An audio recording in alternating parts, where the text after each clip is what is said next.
نجيب كرسي زيادة، نجيب كرسي الثاني راح يعني نقف حتى تظهر الصورة. أنا داير التكريم منكم قطع الصمت بس أسأل الحواس الله يكرمك. الصمت بس. تركستان. هنا وهيئات المجتمع المدني ومن يعني هذه ما في داعي لها الإطلاق. مع الشيخ عبد الله. الشيخ عبد الله لما تكون جاهز.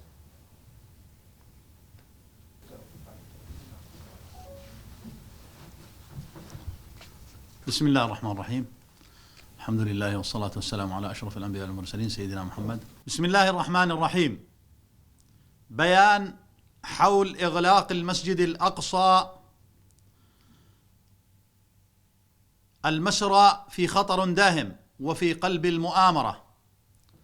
يقول الله سبحانه وتعالى: ومن أظلم ممن منع مساجد الله أن يذكر فيها اسمه وسعى في خرابها أولئك ما كان لهم أن يدخلوها إلا خائفين لهم في الدنيا خزي ولهم في الآخرة عذاب عظيم.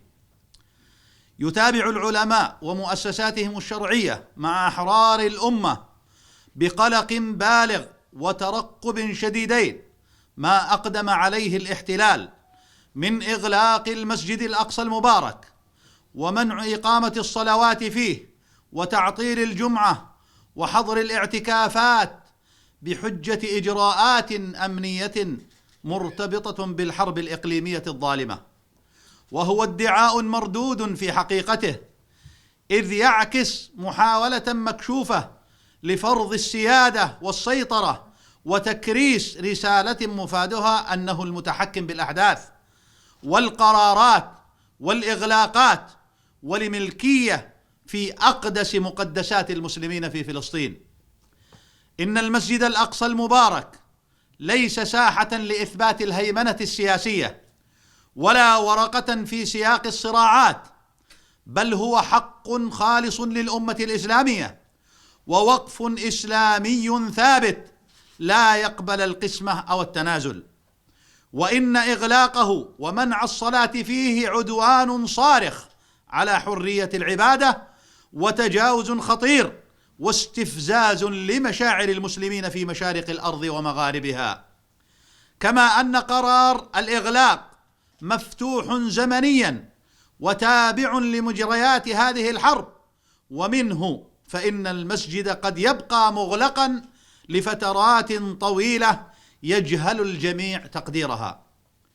وانطلاقا من هذه الجريمة التي تعتبر سابقة في تاريخ صراعنا مع الاحتلال، فإننا نؤكد على ما يلي: أولا، ندعو الأمة الإسلامية إلى اليقظة والوعي بحقيقة ما يجري، وإلى الحراك الفاعل المسؤول في نصرة المسجد الأقصى المبارك. وفي طليعة هذه الأمة خطباؤها وأئمة مساجدها الذين نهيب بهم أن يبينوا للناس خطورة المرحلة، ولتكن خطبة جمعة الغد بكل منابر المسلمين بهذا الشأن، من أجل نقل الوعي والرأي والحدث إلى المصلين الوافدين على بيوت الله في هذا الشهر الفضيل، شهر الرباط والارتباط بالمساجد. كما نطالب وزارات الأوقاف والمؤسسات العلمائية وهيئات المجتمع المدني لإطلاق حملات الفعاليات الجماهيرية والبرامج ومختلف الفعاليات المؤثرة.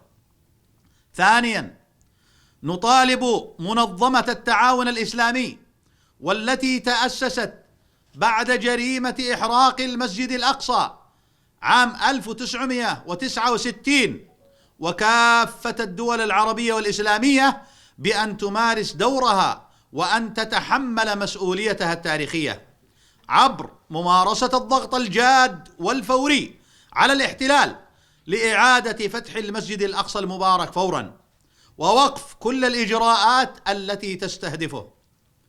ثالثا، على إدارة الأوقاف الإسلامية بالمملكة الأردنية الهاشمية صاحبة الوصاية على المقدسات الإسلامية مسؤولية عظيمة ومهمة كبيرة، وعليها أن تمارس حقها السيادي في إدارة المسجد الأقصى وتكافح للحفاظ عليه كاملا غير مجتزئ، وأن تعلن افتتاحه الفوري أمام المصلين. رابعا، نناشد أهلنا في القدس والضفة وأراضي 48 وكل من يتاح له الوصول إلى المسجد الأقصى المبارك أن يعمروه ويشدوا الرحال إليه، وأن يكسروا عنه القيود والمنع، وأن يدخلوا للمسجد متحدين كل العراقيل والحواجز والإجراءات التعسفية، مثلما كانت الهبات المقدسية السابقة والتي صنعت الانتصار. كما نطالب بالصلاة يوميا في أقرب نقطة يصلون إليها، والذي ينالون به الثواب الكامل وأجر مراغمة الاحتلال. وفي الختام، فإننا نؤكد أن ما يجري من إجراءات متتابعة خلال الأيام الماضية يستهدف المسجد الأقصى المبارك بصورة مباشرة، وينبئ عن تخطيط خطير يستغل الأحداث لفرض وقائع جديدة على الأرض.